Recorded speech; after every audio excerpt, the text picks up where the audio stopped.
ever. It's a pleasure to have you all here today. This evening, we're going to be welcoming a few of the following speakers. We're going to start with Alejandra Castañeda, who is going to be talking about pedestrian dignity and safety concerns addressed at Sheridan Boulevard and Byron Place and 25th Avenue. Next, we'll have Sloan's Lake Citizens Group's Alan Cowgill. He's going to talk about safe routes to school. Kurt Weaver will be here he's the lake advocate for Sloan's Lake Park Foundation, and he's going to talk about the lake and what's up with Sloan's Lake Park Foundation. We'll hear from Gina Volpe from District 1 Amanda Sandoval's office. And Tom Brunn will share information on water restrictions and coping with drought this summer. So, Alejandra, are you ready to start your presentation? I think so. Hi, everybody. Good evening. Thank you for having me. I think I need to share my screen, yeah? Yes. Okay.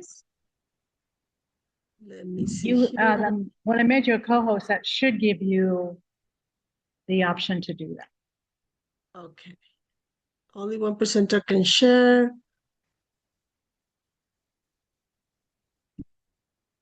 And please let me know if you're seeing my screen.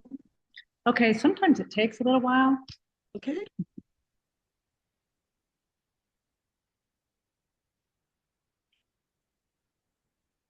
Are you able to see it? Not yet. Okay. Last week we had this happen and it took about a minute. Okay.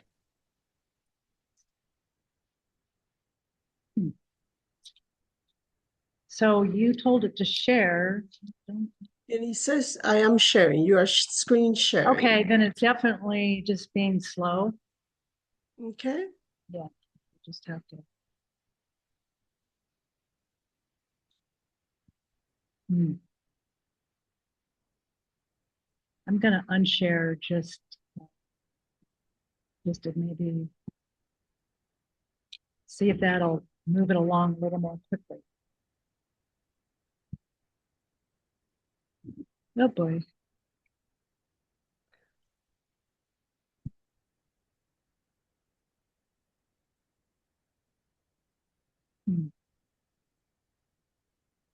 Maybe I'll try stopping and then starting again. Are you seeing something in there? I mean, we see you, but we definitely don't see your screen. Yeah, it says you are sharing your screen. Sure. We have it. You see me? Yes. Okay, excellent.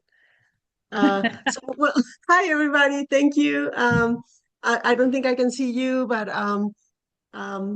hopefully you're seeing my screen. My name is Alejandra Castañeda, she, her, ella pronouns, and I don't know, maybe 4 or 5 years ago, I ran into Jonathan Stoltz, who's a co-founder or the founder actually of the Pedestrian Dignity project.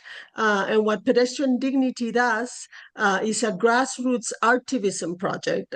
Jonathan is a walking artist, a multidisciplinary artist who walked across the United States and is just really, connected to sort of the built environment and what pedestrians have to face every day, whether they're walking on a wheelchair, taking transit, the bus, light rail, and just thought that was not right, that those indignities were part of multiple choices and decisions at the policy level that were systemic.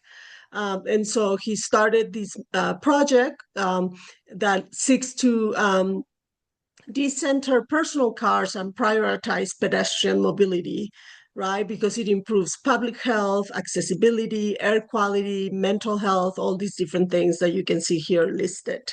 And by making videos and really seeking to bring out decision makers into the built environment, into the streets. The heart of pedestrian dignity really are Jonathan and Phyllis Mack. Phyllis and Jonathan met many years ago. Phyllis was a wheelchair user, and she was really eager to sort of show people what she had to face every day trying to move around. She really didn't want to be confined to her apartment. She lived at Mississippi and Raritan, Denver Housing Authority building called Walsh Manor, and a lot of her neighbors in the building couldn't cross Mississippi safely. They didn't have a way to cross Mississippi safely to reach a park, and so her and Jonathan became really sort of like a pair, an advocacy pair, a powerhouse, I would say. Since then, Phyllis has passed, sadly, but she continues to be at the heart of pedestrian dignity. And something that we always start when we talk about pedestrian dignity is that pedestrian dignity is not about shaming people who drive a car. It is about the systemic issues that put pedestrians and other people, non-drivers, put them outside of view. They push them to the margins, really, in our transportation and mobility systems. So these are some photos and some memes and other things that sort of help us center this movement into what is the state of pedestrian really indignity. For example, Governor Jared Polis saying that pedestrians, safety matters. You should look and you should cross, and you could look out for cars entering or exiting, and sort of putting all of the responsibility on the pedestrian, even though we all know, I'm sure, that when we're being outside of a car, how we have to sort of, our head is spinning around trying to make sure that we don't get hit. And oftentimes, even for drivers, it's difficult to figure out where exactly am I expecting a person to be crossing, and all of these things. And also just how our transportation system is based on studies, but these studies usually study the behavior of car traffic rather than people. And how, for example, when a Denver police crash alert comes out, it's always about someone has been seriously injured or killed, but expect delays for the drivers, or use other routes, usually centering once again the private automobile.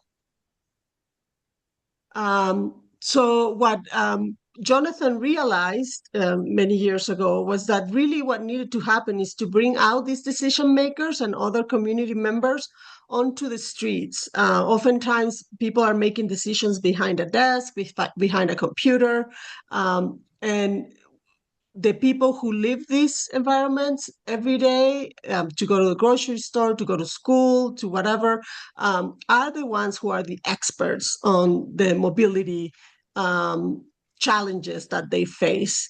I wanted to play a little video here so you can see different pictures of events, or we call them walk and rolls, that we've done in the past. Most recently, here to the right, you can see this was on March 11. It was a day of action that we co-organized with the Denver Streets Partnership and with other folks to bring people out onto the streets and to show them, what it is like. And on the right here, I don't know if you can see my first presentation. I'm sorry. Did someone want to say something? Would everyone please mute? Thank you. Sorry, so I thought somebody had a question. I don't think so. Okay. This is to the right. This was at Louisiana and Federal, and these are also folks who live in Denver Housing Authority apartment, Mountain View, that have to cross Federal on a daily basis, and it's really hard to do because, as you can see, the walk signal has expired, right? It's already red, but people are still trying to cross the road. And here is one that we did at Sheridan and 52nd,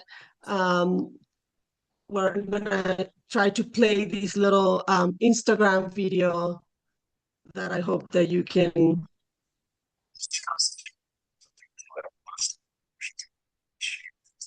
To sidewalk. Can you turn up your volume a little bit, Alejandra? Say that again? Can you turn up your volume a little? I don't know if it's doable.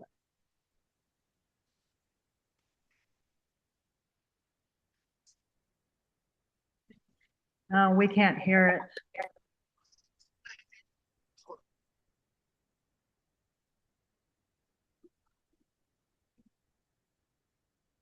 Alejandra, we can't hear the video, sorry.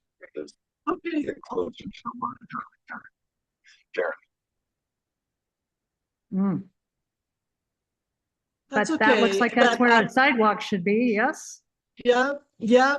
And this is actually, it has been a challenge for many years, over a decade of trying to figure out. So if you know this road, this is West 52nd, west of Sheridan, and the north part is part of Jeffco, the south part is Denver, the road is owned by Denver. So there's always all these different agencies that interact, and very hard for us to advocate for dignified infrastructure here, and it continues to be a challenge. The last thing I heard is that maybe they could add this project to the next capital improvement plan, which is done every 6 years. So I don't know exactly when that could happen. But these are the things that we face every day, just trying to bring dignity for folks. And this is also another public housing building. This is Sheridan Glen by Brothers Redevelopment, right at 52nd and Sheridan. Lots of folks who use the bus here, both on Sheridan and on 52nd. So the latest project we are trying to work on is actually empower other people beyond ourselves to act on behalf of pedestrian dignity. And so we launched a crowdfunding campaign about 20 days ago. So it still has about 7 days to go. And I encourage you to, if you can check out the QR code and visit this page, is to create a zine. A zine is like a small magazine, grassroots, do-it-yourself kind of a thing, where we're going to be adding stories, poetry, art from people who live these experiences every day, and also adding civic action tips so that other folks can act on behalf of pedestrian dignity and advocate on behalf of pedestrian dignity. And we have several outreach partners like the Denver Bicycle Lobby, the Denver Streets Partnership, and also across the country, people on the West Coast and the East Coast and anywhere in between. And we are hoping to, meet our goal by in 7 days.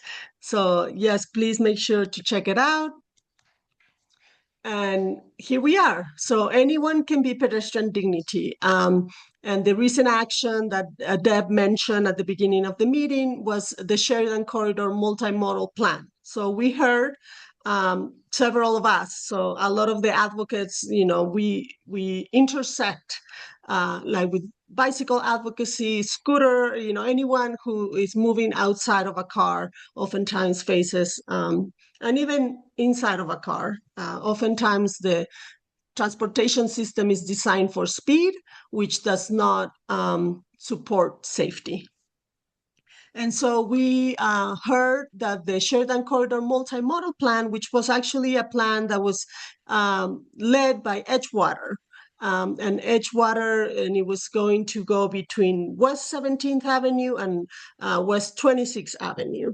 But as you all know, because you live in Sloan's Lake, we share this space, right? And we oftentimes cross over, and these boundaries between municipalities oftentimes don't meet much for our regular lives. Like, for example, my daughter used to live in Whitridge. She goes to school in Lakewood. I go back and forth between Lakewood, Whitridge, Edgewater, and Arvada and other places. So these are our communities. And we heard that the original plan had been changed after being approved. And there were key things that were changed. So originally it was supposed to be, the purpose was to identify opportunities to increase safety and comfort for people who are walking, rolling, biking, riding transit, and also driving along this area. And also enrich public spaces and make Sheridan Boulevard into an entryway for Edgewater that is more inviting for residents and visitors. And that was back in 2021, 2022. And then in March of 2026, we heard that there were changes made. So CDOT, the Colorado Department of Transportation at the state level, gave a presentation to the Edgewater City Council showing changes that actually reduced the safety outcomes and reduced the comfort for those who are known as vulnerable road users, so people moving outside of a car. So we all were very disappointed.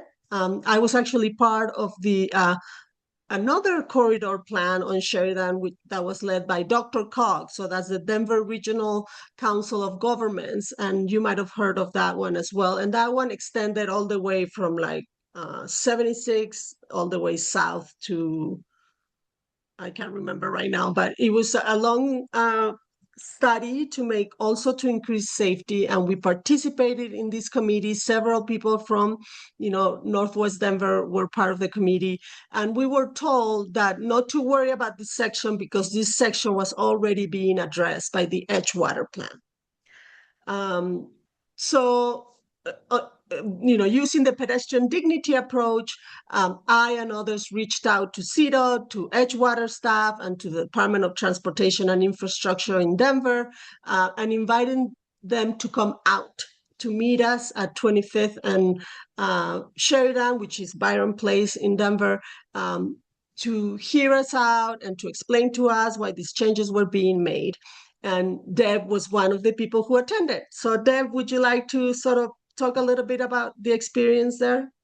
Yes, it was actually my second time visiting the Edgewater Sheridan corridor because I was concerned about accidents and actually a fatality.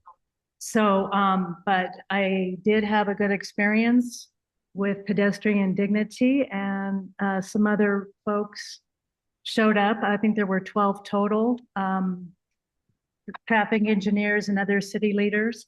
I'm someone who's never been comfortable crossing Sheridan going west or east at any intersections in the corridor on 17th up through 26. I'm very interested in the best ways to create the most safe and comfortable crossing experience possible. I know that these safety implementations, when they are installed, I will be traveling on foot or by bicycle to Edgewater a lot more often. I also used to be very comfortable riding my bicycle all over Denver. And after becoming aware of many bicycle accidents and fatalities, I'm not so comfortable at all. It felt great to continue to be a part of advocating for safer streets for all, and I am very appreciative of the work that Alejandra and Pedestrian Dignity, as well as Heidi Newhart of We Can Mobility Team and Denver Streets Partnerships, Denver Bicycle Lobby, and many more who are doing work to assure safety on our roads, bike routes, sidewalks, crosswalks, etc. As for the gathering on May 7th, it was my second time showing up on this Sheridan corridor. And I was there for accident victims as well as assuring safety and comfort crossing this arterial. Being new to the experience, I felt comfortable in the space of this group. A few months ago, I was a little intimidated trying to learn about all the tools that can be used to keep people safer, slow traffic down, and cater to the many people who are traveling in an automobile. Both times I was pleasantly surprised at the number of folks who showed up to talk about safety. I found that everyone there was, without exception, was engaged and listening to what we had to say. I felt comfortable talking about my concerns and also felt like my voice was heard.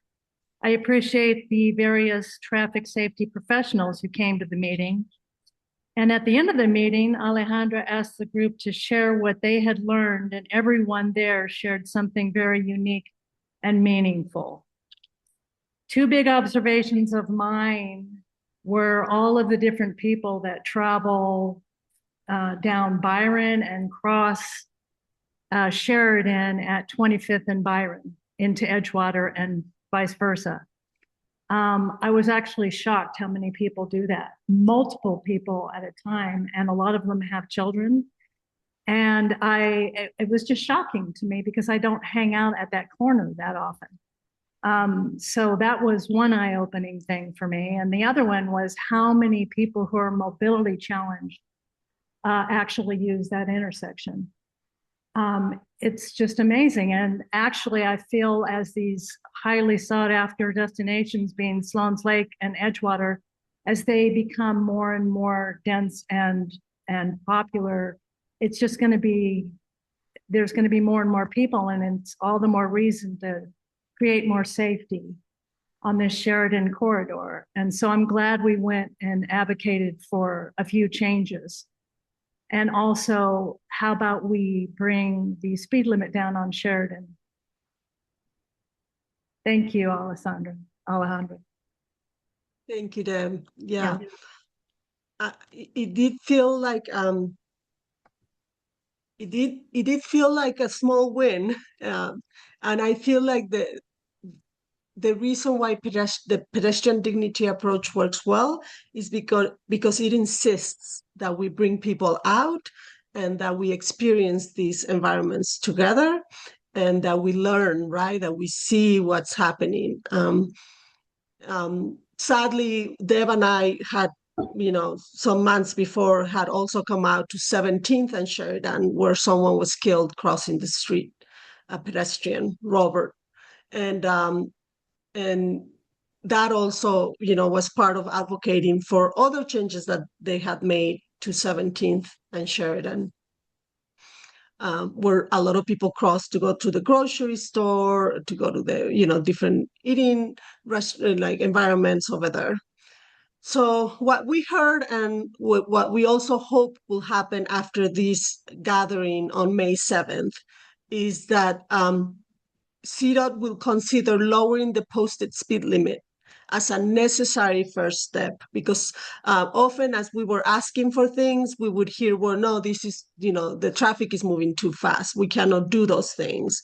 And so once again, you cannot have safety if you're prioritizing speed. One or the other are not compatible.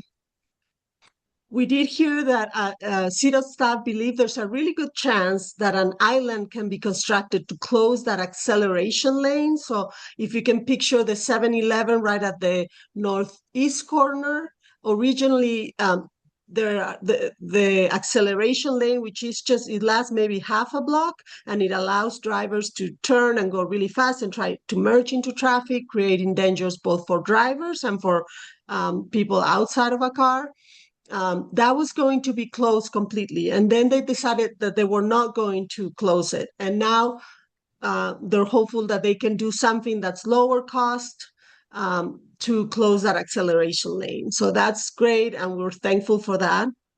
CDOT staff will also look into installing no ride on red for all drivers, so that when you're crossing the street, you're not having to look around. And also because sometimes that creates results in crashes between drivers.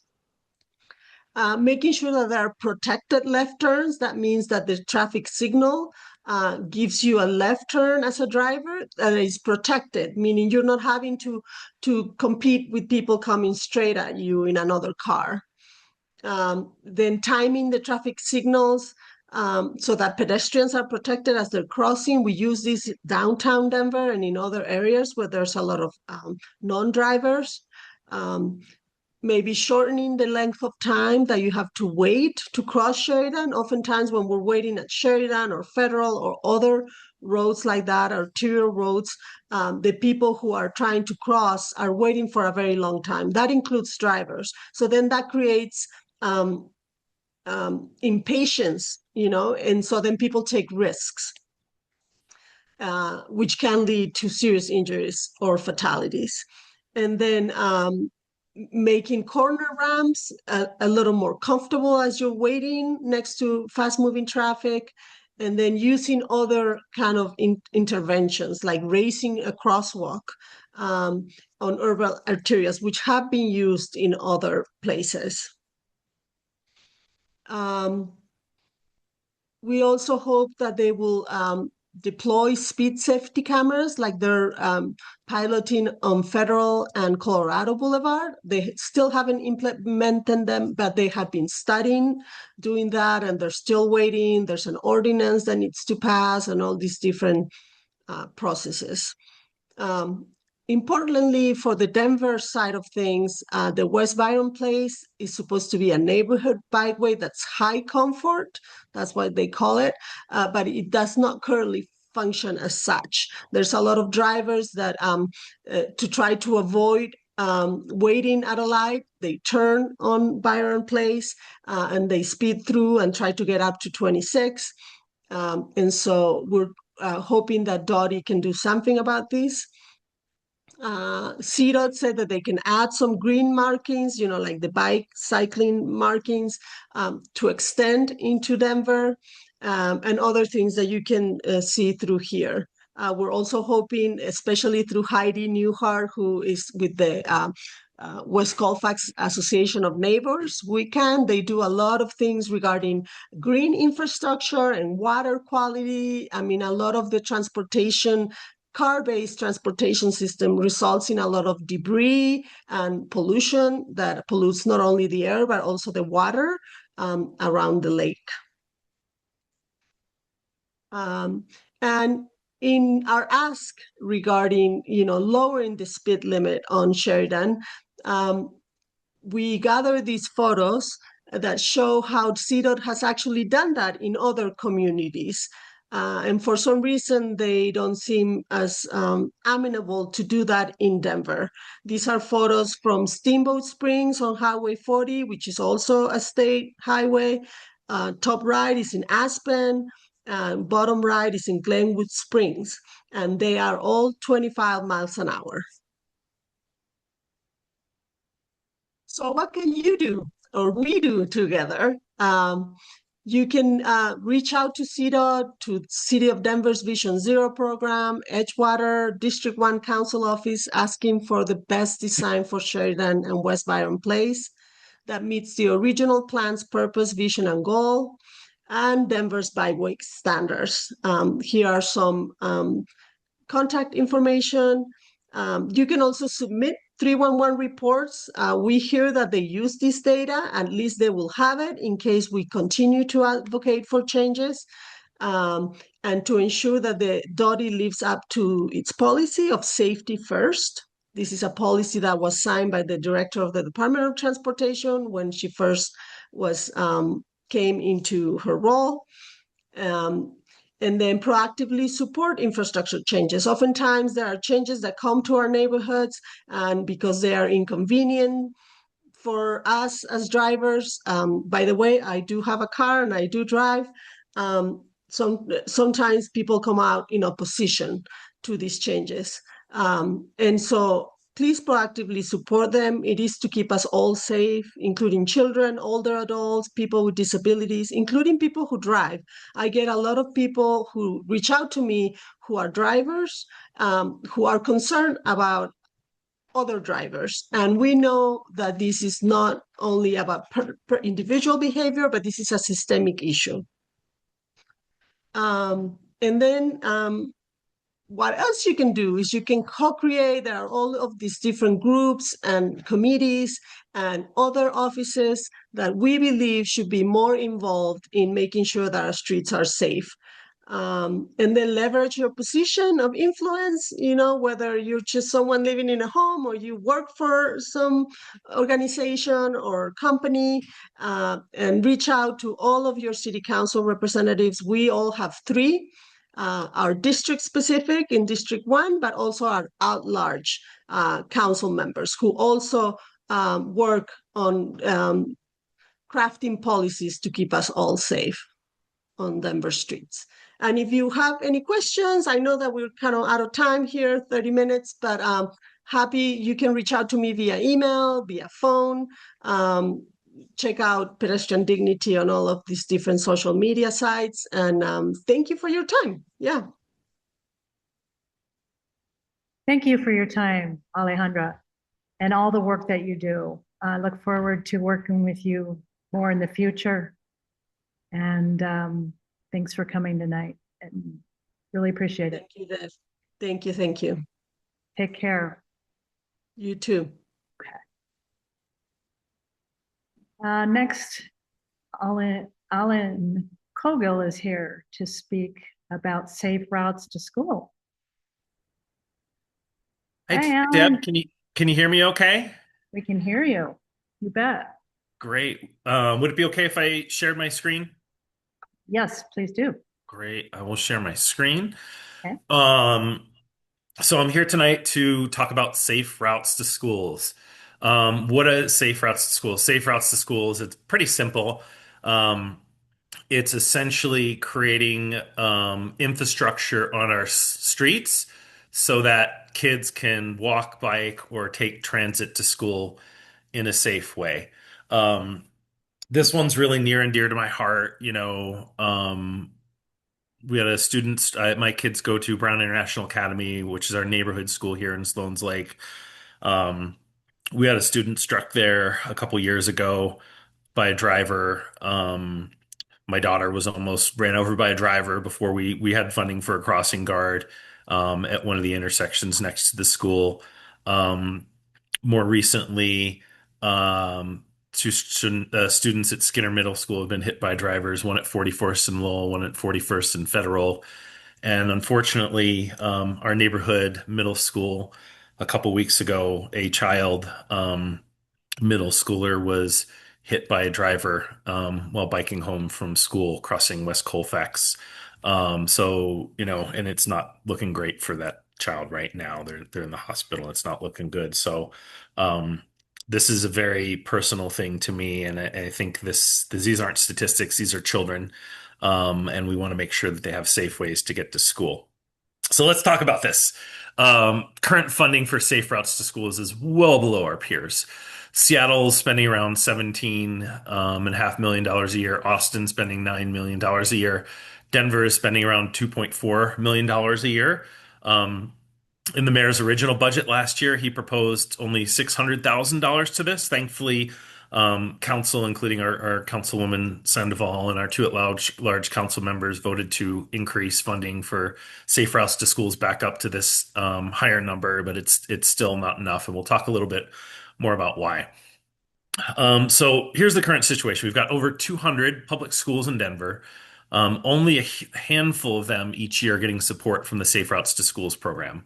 Only 60 schools of those 200 have a paid crossing guard. Our neighborhood elementary here, Brunn, we only have paid crossing guards in the morning. We don't have them in the afternoon. So current funding is only 3 small infrastructure projects completed per year. And just in general in Denver right now, serious traffic injuries and deaths from preventable crashes are on the rise. The other thing to think about here is that 67% of kids, I'll say with my kids 6'7", if you guys know what that means, are driven to school in Denver. And it typically, when you see surveys from parents, it's not because they don't live close enough to walk or bike or take the bus to school. It's because parents don't feel that it's safe to let them walk or roll to school. In my personal household example, I don't let my kids walk to school on their own. I have a 9 and 7-year-old over at Brunn. And it's because 23rd and Lowell is a really dangerous intersection. I see parents, or I should say drivers, some of them parents at the school, roll through the stop signs. And it's just, I don't feel comfortable letting my kiddos walk alone to school. So if we look at data back to the 80s, it was around 40% of kids walked to school, and if we look back further than that, it was closer to 50 or 60% of kids walked or biked to school.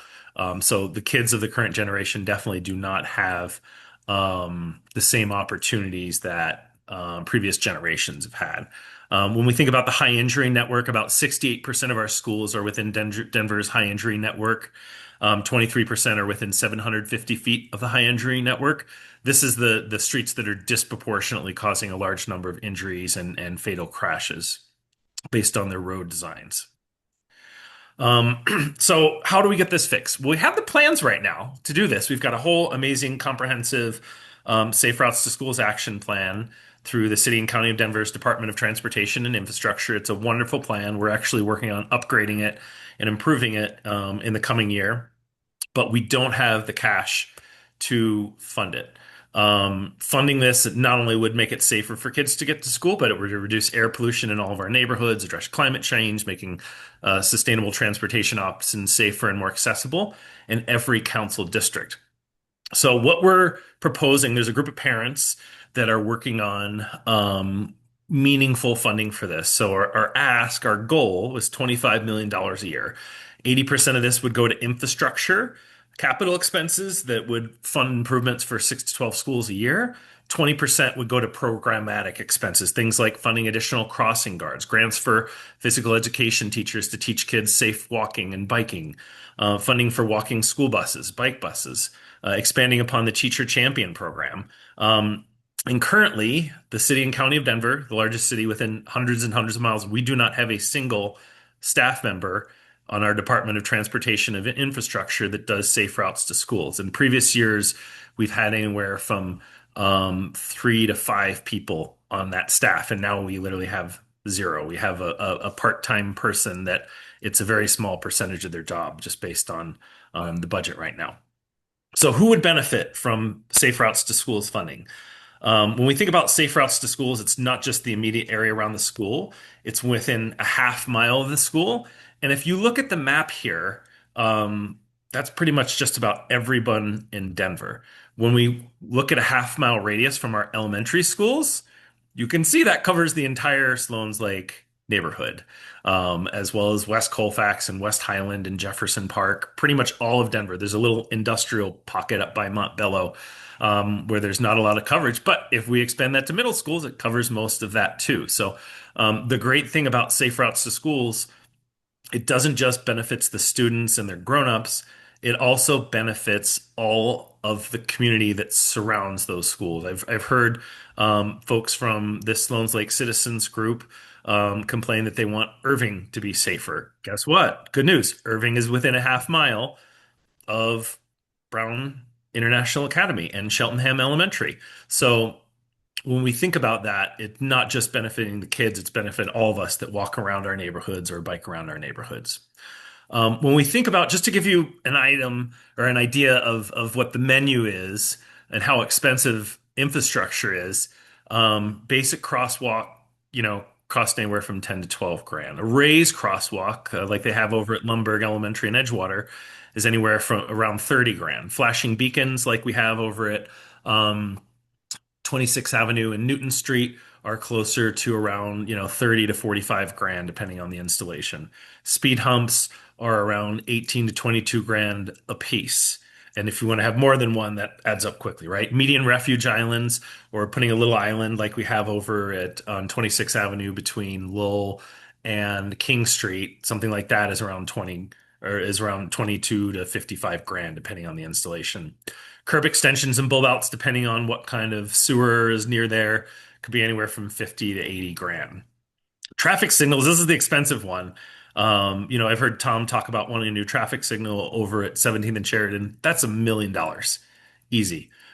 So this is not inexpensive to add basic infrastructure. To give you a case study, Stanley British Primary School over in Lowry, which is a private school in Lowry, received a grant from the Colorado Department of Transportation for just improving the crossing of Quebec and Fourth Avenue with curb ramps and a pedestrian refuge island, along with, signage, striping, and flashing school beacons.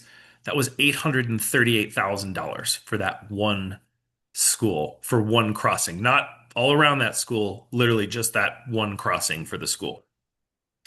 If we look at somewhere like if we were going to improve somewhere like Columbine Elementary north of City Park, if we just wanted to do raised crosswalks with medians and beacons on the surrounding streets and improve the surrounding neighborhood streets with crosswalks and bullbox, that's $3 million. This is a picture of Jefferson High School on the right and Lundberg Elementary on the left. This is a great example over in Edgewater of they put in raised crosswalks. If any of you all used to drive down here, Edgewater PD would have a police officer there almost every other day running speed radar to have people slow down, right? The great thing about these raised crosswalks that they put on down here and here, you don't have to have it. It's self-enforcing 24/7, 365, and make sure that people are slowing down and going the speed limit when they're going through this neighborhood between these two schools, the high school and middle school on the right and the elementary school on the left. Some of the programmatic expenses, just to give you an idea, if we were going to add 60 crossing guards, still not enough, but that would be, another $250K a year. Grants for walking school buses or bike buses, that's probably $500 each, a very small number, but helps expand it. Increase the teacher champion program. This is where you have a teacher, you give a stipend to a teacher at the elementary school to help create programs where kids can walk or bike to school. And then supporting Walk Roll to School Day events are great programmatic expenses. So again, our current budget is around $2.5 million. That would take about 240 years to build out our Safe Routes to Schools network. So again, our proposed ask is around $25 million a year. So that could satisfy our Safe Routes to Schools program within 30 years. So how are we going about doing this right now? So we're having conversations with council members, currently council member at large Parity and council member Alvidrez are very interested in this, and we're working with them and trying to connect with the rest of council to come up with a dedicated funding source for the Safe Routes to Schools program. So I wanted you all to be aware of A, the need, and B, the solution that we're trying to work towards right now. And I'm happy to answer any questions if folks are curious about this.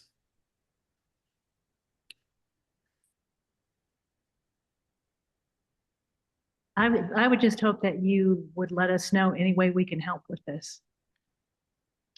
Yeah, I think just in general, reaching out to the at-large council members and your council member, knowing that you think this is a need and that it's important for our community, especially in light of some of the crashes that have happened with children in our neighborhood as of recently. I think it's never a bad thing if the at-large council members and Councilwoman Sandoval hear from folks in the community, if this is important to you, if you think that it's something that they should focus on, because they get lots of requests from all different groups and parts of the city of folks that are interested in funding different things. This one's near and dear to my heart. So if you all feel the same way, I encourage you to chat with council on it. Will do. Some of those costs are outrageous, Ellen. It seems really over the top. Infrastructure is expensive. It just, when we think about there's cheap ways to do things, right? With the flex post, you all have seen that on 29th Avenue. I don't think anybody's particularly excited about the aesthetics of those. Same at 32nd and Lowell. No one really loves those flex posts. You can do things in an affordable fashion, but at the end of the day, there's still more maintenance cost on those. There are going to be more long-term maintenance costs in the long run, as opposed to putting in real concrete infrastructure that's not only nicer for folks to look at, but it's safer and it's also less maintenance in the long run as well. But things like traffic lights, and flashing beacons and things like that, it is what it is. Traffic infrastructure is very expensive. Well, something's better than nothing, right? That's right. Does anybody have any questions here in the room, online? This has been really eye-opening, Ellen. Thank you very much. Actually, I had no idea this is what you were going to talk about. I really wasn't sure, and I didn't know this program existed, but I'd like to support it any way I could. Yeah, thanks, Deb. I appreciate that. Yeah. Thank you for presenting. And how did you find out about this child that's not doing well in the hospital? My wife is on the faculty at Cheltenham Elementary over on the other side of our neighborhood, over at Irving and West Colfax. And one of her students is a sibling to the other child that was run over at Colfax and Knox Court a few weeks ago. Okay. Will you let us know if there's going to be a Dottie rapid response over there? Yeah. Typically, Dottie rapid response does not come out unless there's a fatality, and I really hope the kid pulls through and that they don't have to have that. Right. Absolutely. Thanks again, Alan. Let's see.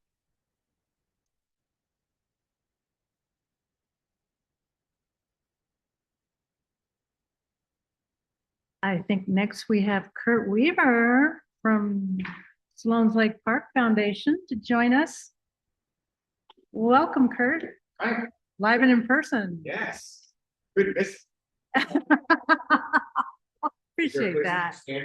I would say just, yeah, if you can kind of speak to the speakers. Hi, team. Okay. I'll project. Thank you.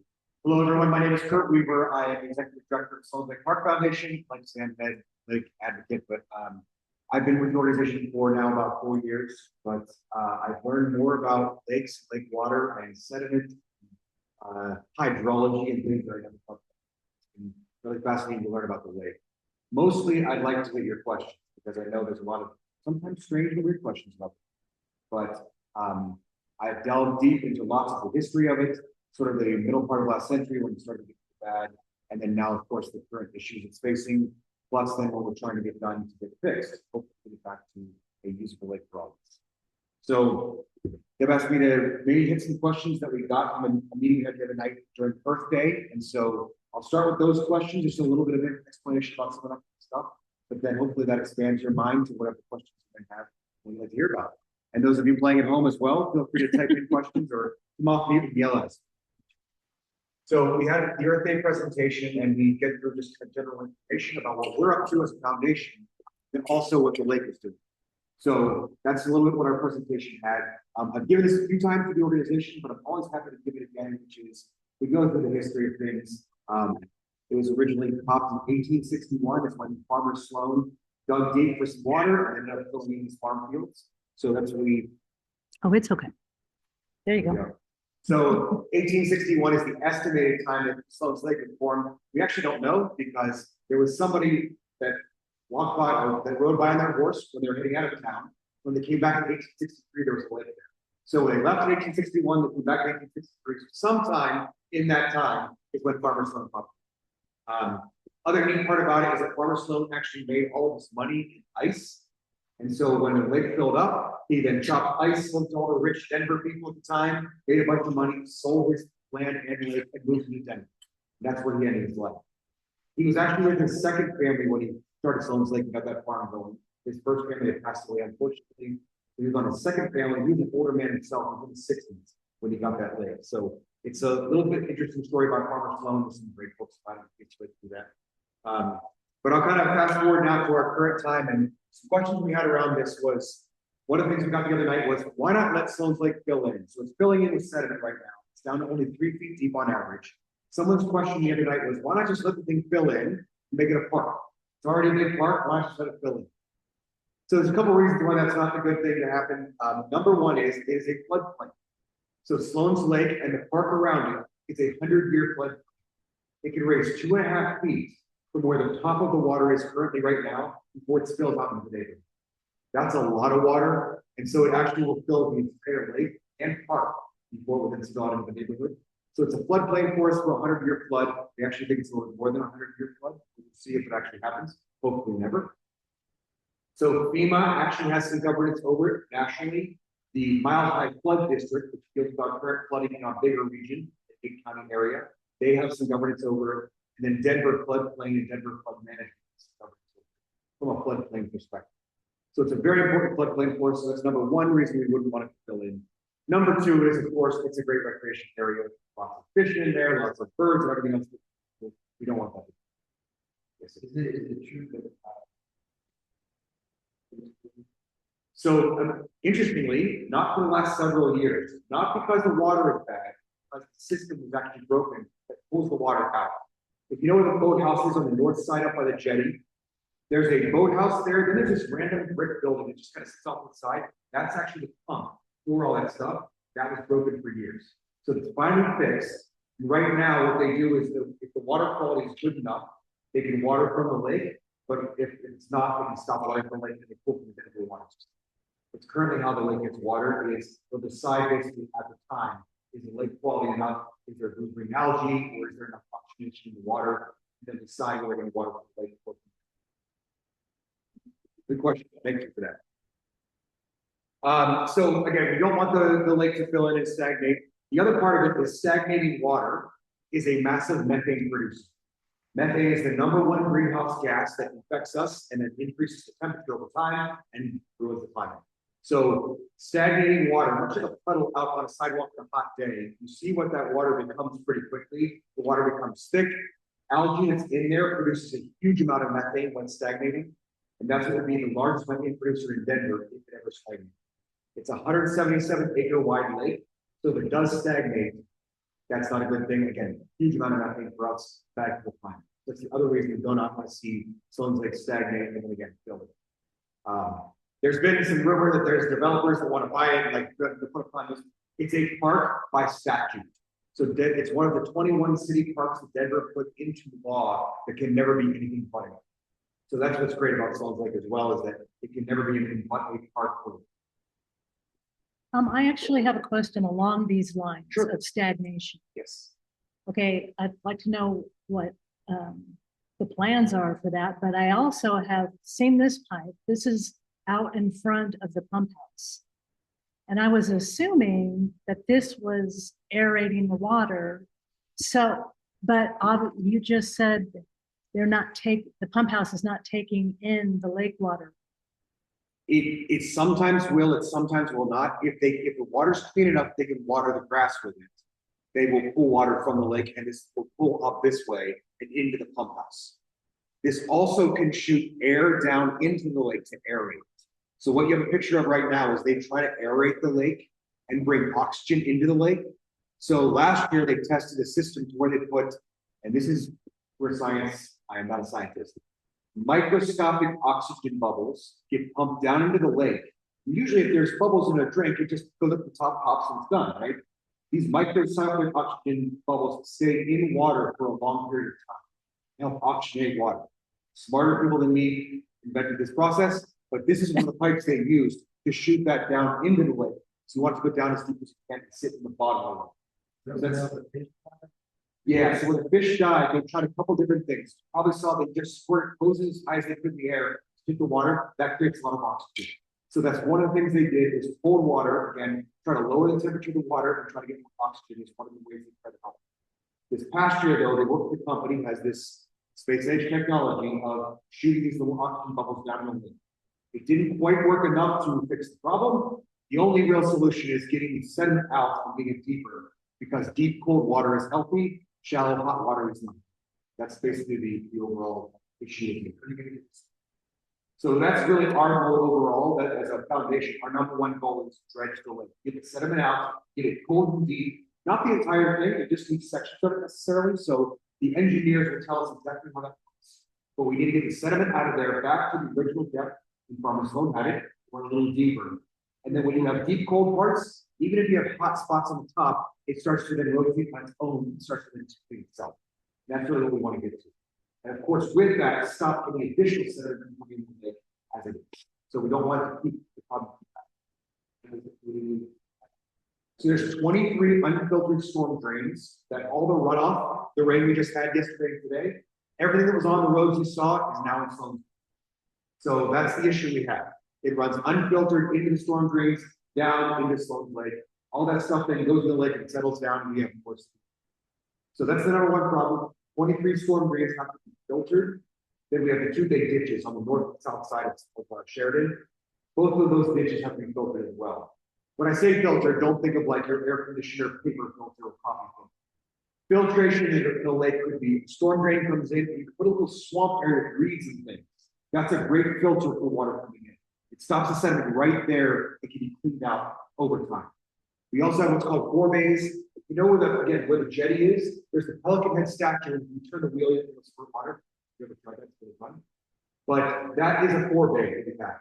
Water flows in there. As it sits there, the sediment settles down, and only the clean water flows out from the top. Then we dig that out once a year. It just got dug out this past weekend if you were around and saw it. Trucks that were out there were digging out the sediment before.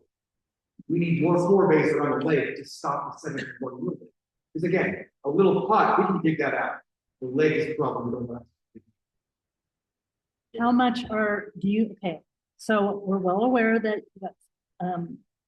Sloan Lake got $5 million. Yes. And then you're also raising money with this putt-putt for helping clean the lake. Yep. So two different things a little bit, or go ahead and finish your question. Well, okay. So number one, I was told that number one is the two forebays would go in on the west side of the lake. How much is each forebay? It's hard to know right now. They will price them out. One forebay will be a little bit easier. So on the south side, basically from Edgewater's called a ditch. That big ditch where the bridge goes over, across the street from Dunkin' Donuts. That one will be a little easier. It's open air. So you can just basically dig an additional hole before it flows into the lake, and you can have that right there. The north one, which is across the road from Lakeview in, that one is all under the road. And so that's a little harder. So what they might have to do is actually build into the lake a little bit, a retaining wall that becomes a forebay, then the water can flow out of there. So it's unknown right now what they will cost, but we kind of assume a big chunk of the $5 million that we got in the vibrant bond will go to those forebays, and they'll probably eat them stuff. Because once you start to get into construction, $5 million goes pretty. No surprise.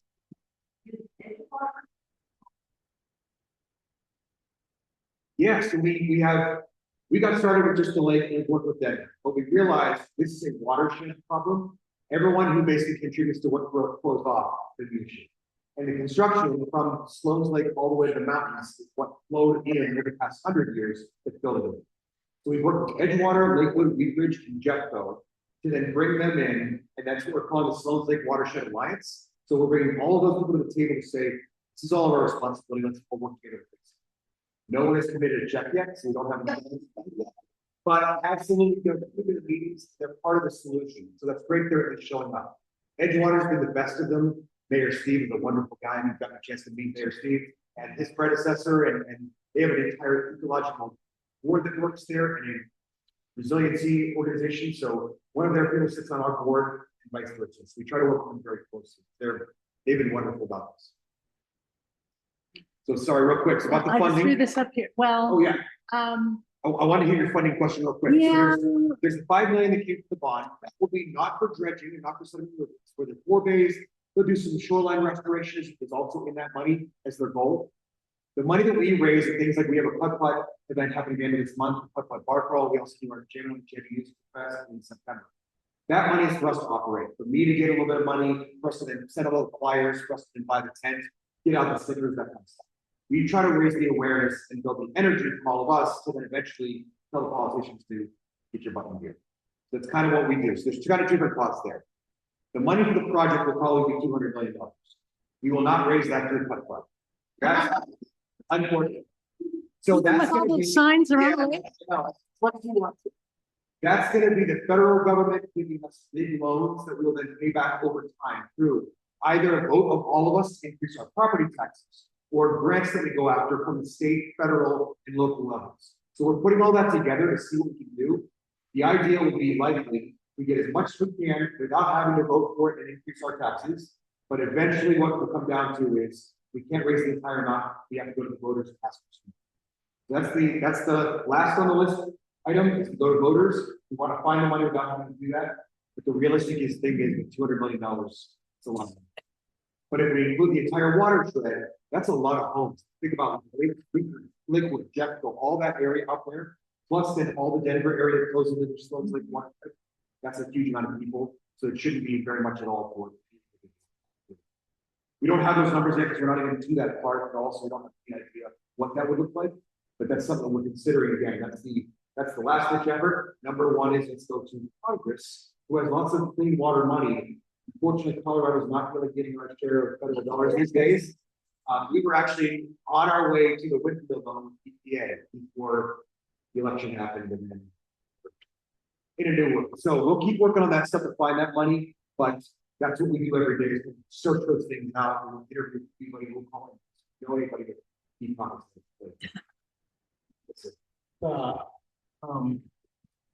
Big water retention area, typically potentially goes into. Yes. So that far away. Yeah, if you look at the watershed, actually, Wish we had that. We the don't. watershed map. I can bring it up so you in the room can see it, but I can send it to you. The watershed map is really easy to see. Amazingly, almost to the plat goes back into Sloan's Lake. So if you think about going that way, like Ojai actually goes back into Sloan's Lake. So it's not just that we flow down into the pot. It's not quite that way. So it's interesting. The watershed actually goes almost full fast around to Ojai and back, and then all flows back into Sloan's Lake. Plus, then if you stand and look at the mountains, everything west. Would love to get that now. Yeah. Yes.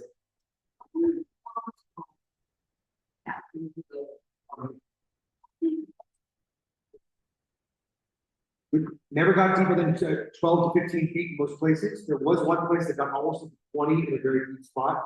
But if you think about a farm field, it was pretty flat farm field. We don't have hills out here. So it's like pretty flat land is where it was. So think about that filled in. It never got contoured. So that was the interesting thing about this, partly why the lake is not contoured. We never contoured it like human-made lakes usually get. We usually make some real deep parts that we can stay healthy. We usually make it flow through in the right way. That never really happened with Sloan's Lake until much later in its existence, when Sloan's Lake and Cooper's Lake formed together.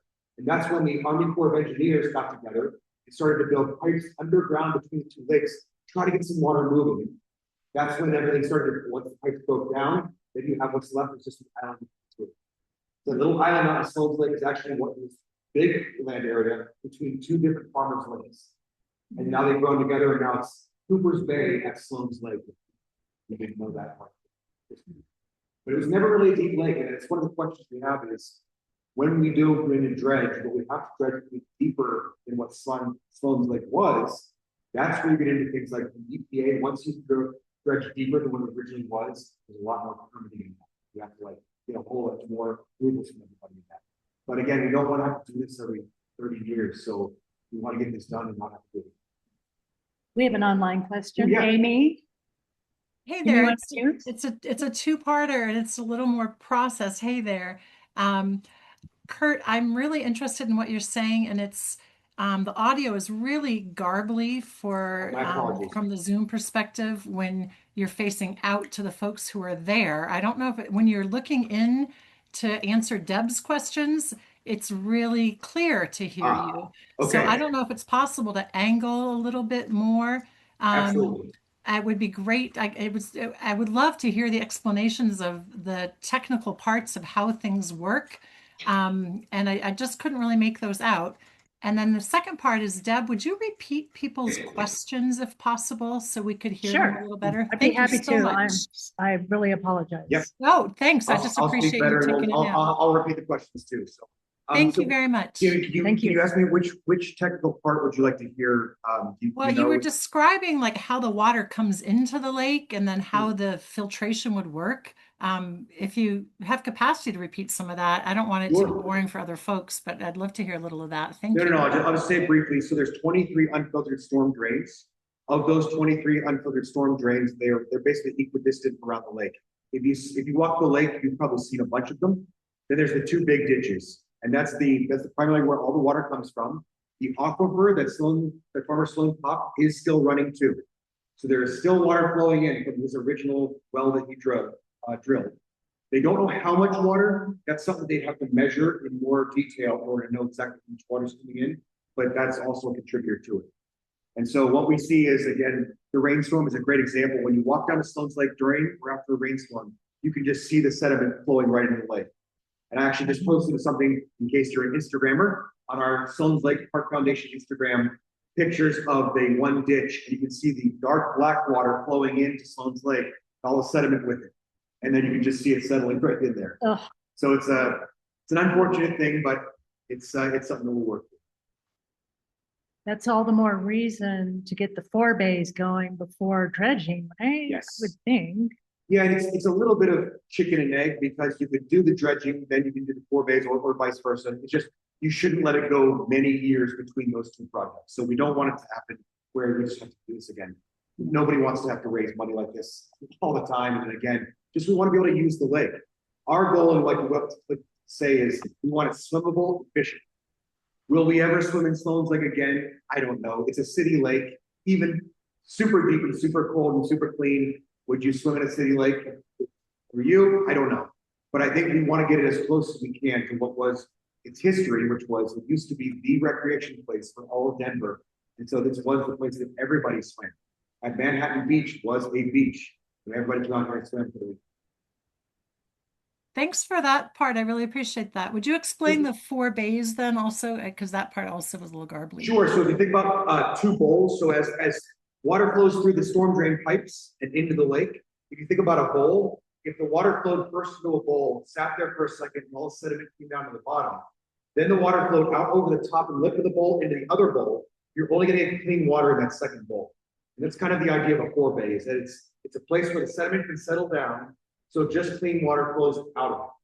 We then go into the bowl every once in a while and clean that out. So every year, Dave back goes to clean out the sediment, and we're back to clean again. So that's what a 4 bay is that containment area where you can let sediment settle down and you can clean it out more often. And that stops it from going in the lake. Thank you. Sure. Repeat to those people, how much material do they take out when they clean down the side of the dump truck? 2 dump trucks or pickup truck? Oh, so for the 4 bay, they just cleaned out. There's a 4 bay on the north side. It's just by the boathouse, by the jetty. And it's where the Pelican Head statue is, if you know where that is. They just went in with their backhoe and a dump truck and cleaned that out. I think it was just one full dump truck that I saw, but I wasn't out there the full time. So they might have rotated that dump truck through, but I only saw the one truck get filled up, but it was pretty full. I couldn't believe how much they pulled out of there. And that was just one year. So if you saw it about 2 years ago, there was a big construction project right there. They added concrete down. The problem was that 4 bay's been there 10 years, but never been cleaned out because the ground was too soft. So they had to add concrete in to even get the trucks in to clean it out. They had not planned on that part of it. So it's the nature of things. You're going to dredge. Oh, no. So the dredging project is probably a 3 to 5 year project. So once we get going on this, it's not something that happens quickly. Like I mentioned, the permitting, just the permits. We have to find everybody who owns water rights in the lake, outside the lake as it flows into South Platte, plus up every one of the tributaries to where every water source is, and everyone has to sign up on the project. So just for water rights and permitting there, it's a complicated project, let alone then for the EPA, for everyone else to permit the actual project and see what we're going to do. And what that takes is the engineers have to give you about 30% of an idea of what the project would be. Then the permitting can happen because you're like, well, I don't like this, I like that. The project is moved around. You get to 60% of planning. Then you can actually start digging. And then during the digging, you figure out the rest of it, you get to 90%. And basically what they say is you never really get to 100 because there's just so many things. But that's kind of the way it works with large projects like this. Our big push is to get us to 30% planning. That way we can do all the permitting, start the process. That's really what our push is. It's the unsexy part of this. It's all these, again, meetings and permits and finding these obscure laws that govern things like dredging. So that's what we're working through right now. We have a legal team that we're working with, plus then a bunch of engineers that we work with. We're trying to get as much information as we can to get this moving. You sure there's supposed to be There is, yeah. He asked if there was supposed to be an So apostrophe if you talk between to the N and the Google- S. Yeah, if you talk to Google, Google actually has Sloan Lake and Sloan's Lake without the apostrophe and Sloan's Lake with the apostrophe. According to the great Western Reserve Historical Society, in the papers from way back, it is apostrophe S. That's what we go with. According, if history was good enough to do it, it was Farmer Sloan's Lake. He owned it. It was his lake. So Yeah, yeah, we're giving him the respect. Yeah. It was his lake. So we're gonna. that's a good shirt. Yeah. I like that. Just Sloan's. You don't even need anything more than just Sloan's. Very nice. We have to wrap it up. We could talk to you all night. You realize that, right? Yeah, no, I'm happy to come back for as much as you like. We do education lake walks where we walk around the lake and stop at 4 different locations, talk about different things. Okay. One of the things I'll just tell you, if you go around the lake past the jetty and you walk around to the north, kind of as it starts to dip down toward the island, there's a black rock beach there. It looks like all little black rocks. Those are not black rocks, those are sporting clay bits. So if you pick one up, you can just break the rock in half and look inside. It's little remnants of sporting clays because they shot sporting clays over the lake for 70 years. Doesn't that just blow your mind that they, And they shot so many sporting clays that there was enough lead in the lake, they mined lead out of the lake in the 80s. geez, It's a crazy history. So Doyle's for education, like actually was one just for the citizens group, if we you'd like. do that. And we just do 4 stops. It's not the whole way around. We just do a couple 4 stops. It's easy walk. It's great history about the lake and go through all the elephant and everything else you want to know about. But we've been also addressing all of Let's take you up on that offer. Yeah, it's like citizens anytime group. you'd like to. We Um, also have 2 cleanups per month. So if you'd like to come out for a cleanup, we'd love to have you. It's the first Wednesday and 3rd Saturday of each month. This is more of a comment. Send out the link to the cleanups. Make sure. I want to know what you have to say about this. Okay, as you know, we have the Dragon Boat Fest coming, and these are very recent photos. I've been going to the lake so long that all I have to do is take one glance at it and kind of freak out about it because you're so used to seeing at a much higher level. And I have never in all these years seen it as low as it is now. And so I don't, it's just more of a comment. It's scary. What do you say about this? The droughts in general highlight problems, right? So it's like the system kind of works until a drought happens. All of a sudden, we all realize how tenuous this whole water thing is, right? So I think the drought is just going to highlight the problems that are already happening, only to a much bigger degree. We hate fish kills and do not want them to happen, but frankly, it makes all of us pick up the phone and say, "Hey, Mayor, do something about the lake." So it's not good, but it will be good in that you see more problems this summer than you probably did last summer or the last 2 summers. Because the lake is already at the lowest it's been in a long time, and there's no more water. So it's going to be just a normal flow that comes through. So you're going to see fish kills likely. Already during summer, the lake is officially closed during July and August. You may not have known this, they don't put signs up, but you can't permit the lake, and you can't officially be on the lake or in the lake. So that's why the Dragon Boat Festival had to move, because they couldn't officially permit the festival to be on the water for July. It's unsafe.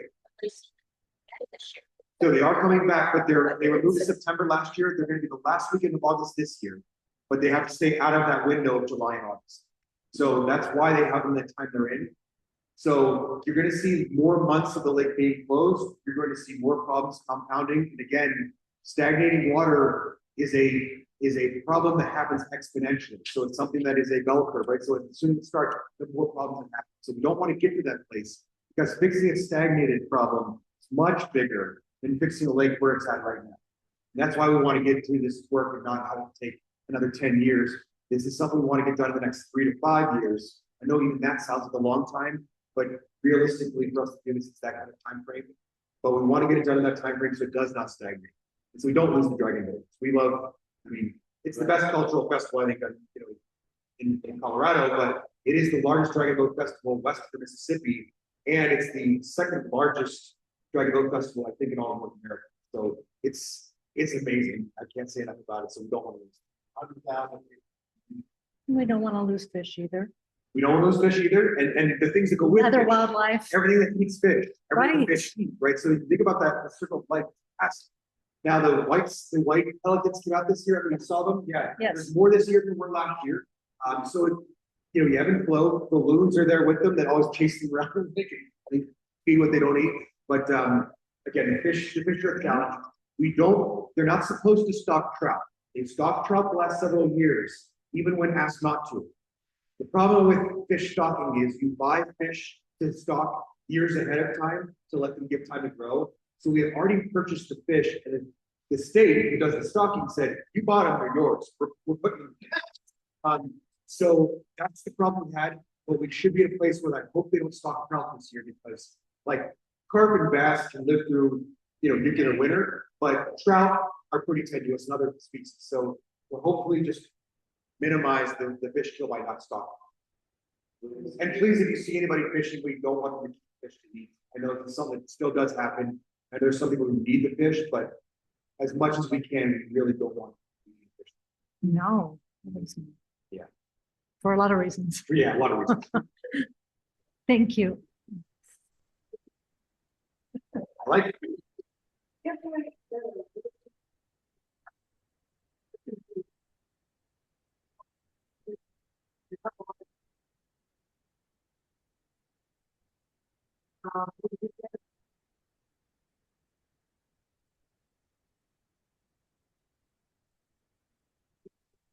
You could, so the question from the audience here was, if the drought happens and keeps getting worse, will the lake recede a little bit? And while it recedes, could you dig out the dry areas? Theoretically, you could, but I can't even go down with a shovel, start to dig out one shovel pool without the EPA and everyone else crawling on my back to say, "What are you doing? Why?"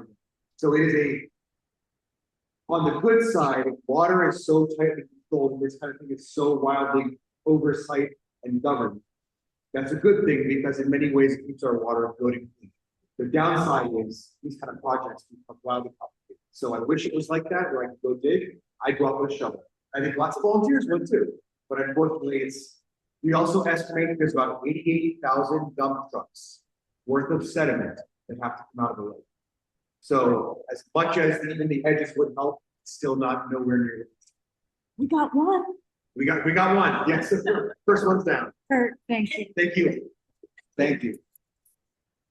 Take care. Next, Gina Volpe. Sorry for the delay, Gina. No worries. It's fun listening to Kurt. And he recently, they send out a newsletter, the Sloan Lake Park Foundation. So I'll just give them a plug to have you all sign up for their newsletter. And he did a little short YouTube video talking about the watershed and everything. So if you haven't seen that, I would look that up. And It's a good video, yes. yeah, it was great. It was great. So, all right, I think I am sharing my screen. Can you confirm that? Let me unstop mine. Maybe that'll come along more Yes. quickly. There we go. There we go. All right. All right. So I'm here tonight to make you guys all appreciate Alessandra, in case you didn't already appreciate her. Once in a while, you'll get me, and just that's how you really appreciate what you had. You don't know what you had until you lose it. So I will give you a heads up. My computer at times, I will be talking, but the audio just goes out. So Can everybody hear? We can't hear you very well. Can you turn up your volume a little bit? Sorry. It's been No, I don't know what's going on. I'll just try and talk really loud. Is this any better if I yell at you? Is it better? Can you hear better? Okay, yeah, if you can just kind of keep that volume up, that would be great. All right, I will keep this short and quick. So Sloan Lake Citizens Group, here we are in May. We had one office hour already this month. Our last one of the month is this Friday, and there are 2 spots available. Want to let you all know that this is in our newsletter. It goes out the first of every month, and that's when the spots Usually I put the spots, they open up on the calendar a few days before the first of the month. But if you're not signed up for our newsletter, please do, and that's where you will get this information. Far Northwest Neighborhood Plan. I'm not really going to speak to this much because I know Fernando was there last month talking about it, but finally, Council District 1, everything west of Federal will be getting a neighborhood plan, which is really important for any land use issues, any zoning that comes through City Council. If people want to do something different with their property, to have an actual neighborhood plan. So there's a survey out right now. This slide deck we send out to Tom and Deb the beginning of every month, so they have all the links. So if you want to look into this more, they'll have the information for you. We also put this information in our monthly newsletter. A few free events that our office sponsors every year. We have a yoga summer series. We're going to have 4, June, July, August, and September. We have it at the Elitch Theater, the old Carousel Dome underneath there. So if it's raining, it doesn't matter. We still have it. We have the Denver Municipal Band in June. That's June 26th at Rocky Mountain. And then our annual movie in the park, the end of August, that's at Zunai Park. So again, all of these will be announced in our newsletter. This, I think you guys have seen at least the last 2 months. We'll be doing a park cleanup Saturday, September 19th. So we'd like you to vote for what park you would like to see cleaned up. Keep in mind, Kurt just told you they do 2 cleanups a month at Sloan's Lake. So maybe vote for a park other than Sloan's Lake. Colfax Marathon, that already happened. Sloan's Lake Bazaar, that already happened. Here are your contacts for the Denver Police Department. One thing to note, you had 2 community resource officers. They both decided to have babies at the same time. So right now, Officer Diaz is stepping in for your community resource officers.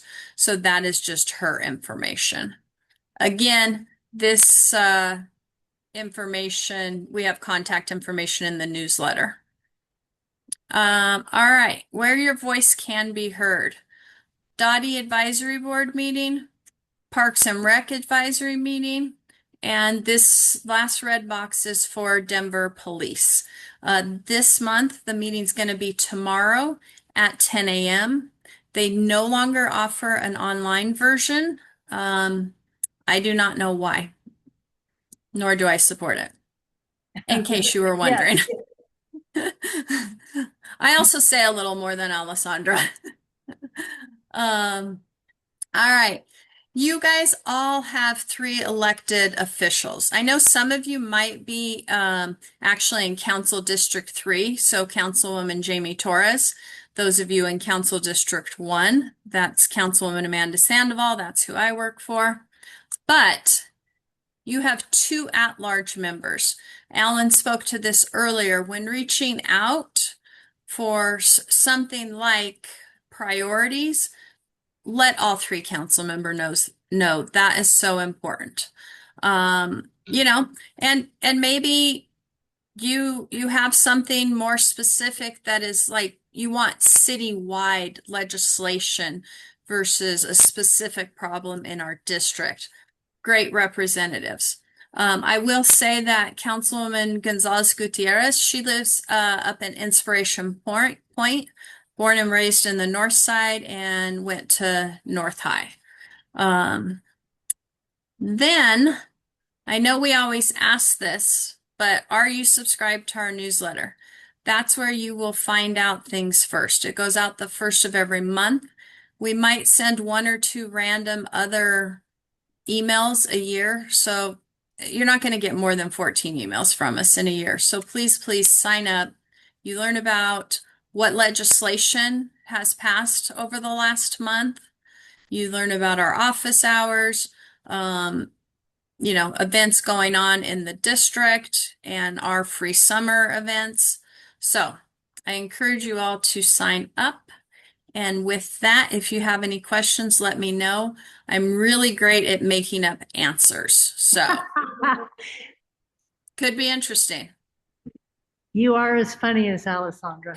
I think you have to have a sense of humor in this job. Yeah, oh yeah, clearly. You're perfect. Thank you. Thank you for your time this evening. Sure. I know it was a long wait. No worries. That's what we're here for. Okay. Nobody wants any made up answers? No, but if you feel like letting CAG know that they should have a virtual option, feel free. Well, honestly, we have had some people that send us an email and say, why isn't it virtual? And then I add the commander and say, I'm going to let the commander answer, as this is not under our purview, because we don't get to make DPD do anything, as they are an agency under the mayor. So anybody who would love to send me an email, I would love to get your email and share it. I don't know why they changed that, because I've been here 10 years and I think they started going virtual during COVID. And I feel like they got participation on both sides. You know what? I just heard from Tom and Linda. They said the ones who were doing the virtual option are both pregnant. They stopped it before that, and I think District 6 DPD station, which is downtown and a little bit around Commons Park on the other side of the highway, they stopped it as well. Okay. All right. So I don't think it's staffing. I got my email started. Good. There Thanks is. so much, Gina. Yeah. Good to see you. Thanks, guys. Good to see y'all. Have a good night. You too. Thanks. Let's see.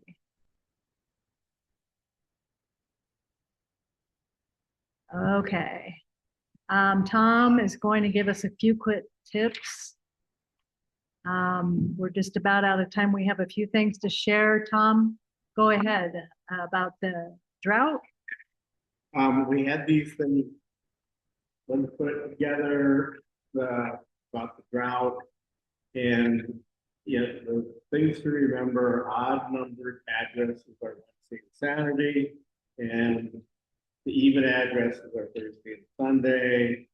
And I don't think anybody here has a multi-unit commercial residence. That's Tuesdays and Fridays.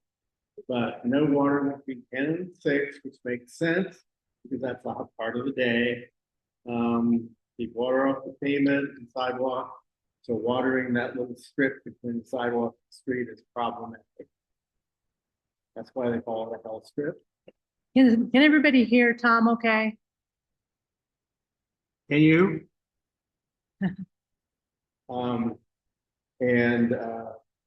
Don't water during rain or high winds. Yeah. But on other times, you can hand water your garden, or if you put in, I'm going to be putting in some white clover in my hell strip in front, and it'll take hand watering for a while to get the seeds to establish. And they said once the white clover gets going, you can hardly kill it. It'll enrich the soil and feed the pollinators. Right, it does feed the pollinators, and it implants into the soil nitrogen from the soil. And I'll have more than enough seeds, so if somebody wants to do a little area in their yard, the smallest container I can buy was pretty big.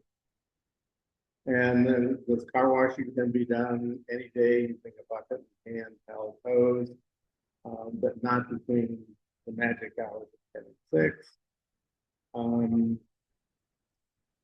And then you can get special permits, like put in new sod and planting. You can get special permits for that. You can do more often. And then they will hit us up majorly if we go above a certain thing. But my question is, what will they be charging the data centers when they use 100,000 gallons of water daily. Well, we'll figure that out after the new moratorium. Let them figure it out, right? Isn't that what the homework is for? But Yeah. it's not going to affect the one that somebody. Oh, I didn't know that. Okay. They can Well, continue. by the way, y'all, Lauren is going, Lauren, I'm sorry, escape. Is an expert. She's going to come talk about data centers next meeting. And our next meeting is June 16th. And I have seen her presentation. She presented at a HC4 Democrats meeting a couple of months ago. And it's gives you goosebumps at how much impact it can possibly and probably will have. And of course, they picked in Denver, put it in Valeria, Swansea, one of the poorest neighborhoods with the worst air quality already. So take one of these with you and remember, don't water because they're going to come out, slap your wrists and give you a fine. Denver Water website, lots of tips and things about. And then, sounds good, Denver Water's website. We have, we quickly want to just remind you that this Thursday is the second annual INC Film Festival with the movie Truth Be Told at Elitch Theater, and this will be historic tour. So, of the theater, so that sounds interesting as well. 5:30. Thank you, Linda. And our next happy hour will be at Federal on June 3rd. The Federal Bar and Grill. Some people call it the Fed, don't they? Okay, okay, all right. I almost put that. Okay. And so that's 5 to 7.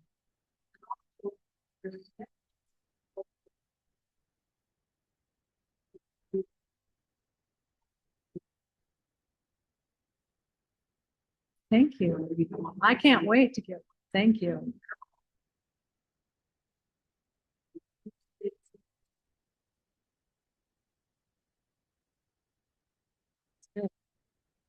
Woohoo. And then there's going to be a big festival in Jeff Park. Going to be tabling there June 6th. Celebrate Jeff Park at Federal. It should be a good time. They have music, art, fun, and community. Last thing I have is the food forest at Lake Middle School. I could use some help with. If anybody knows anybody who wants to come volunteer, we need a new team. Somebody left and looking for help over there. I'm still managing it for another year. So thank you very much for coming tonight. Good to see everybody. And I think that's it for now. Thank you. Have a good night.